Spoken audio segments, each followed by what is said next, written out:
parasti lido vai nu uz Hurgadu vai Šarmilšeiku, un tad, teiksim, es, kur braucu uz to Dahabu, tas ir 100 kilometru, tas jau ir tas pats tūkstnesis. Mēs vienkārši izjojam maksimāli ātri cauri.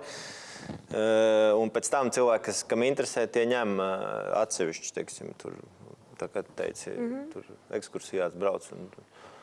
Man kaut kā, es esmu dzirdējis visādas stāstus, es neesmu bijis tā speciāli ekskursijā braucienā pa tūkstnesi, jo, kaut kā tur ir visādi stāsti dzirdēti. Piemēram? Izbraucot ārpus pilsētas, kad īsti tev negrib vest apakaļ.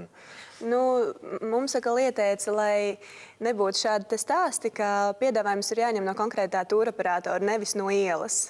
Tad var būt tāda stāsta, ka tur vai 15 minūšu brauciens, vai arī aizbrauc uz kaut kurienu un izsēdina ārā un maksā drausmīgākas naudas, lai tiktu atpakaļ. Mēs esam braukuši ar to saucamo to niršanas tādu. Viņš pat nebija niršanas, tas vairāk snorkelēšanas, tas notrubiņu. Tādā ar kuģīti, tādā braucienā, kas īstenībā beidzās diezgan labi, ka viss labi beidzās, jo tur vienai laivai saplīs motors un otru vajadzēja vilkt, un tur cilvēki bija jūrā, kaut kur peldējās apkārt, un diezgan interesanti. Bet Eģiptieši nebija satraukušies, vienīgi Latvijas grupas vadītāji.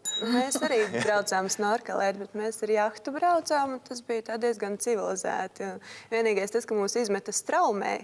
Mūs tieši tas pats. Jā, un mēs īsti nevarējām tikt atpakaļ uz to jahtu, un tad tur meta glābšanas, tos riņķus un vilka.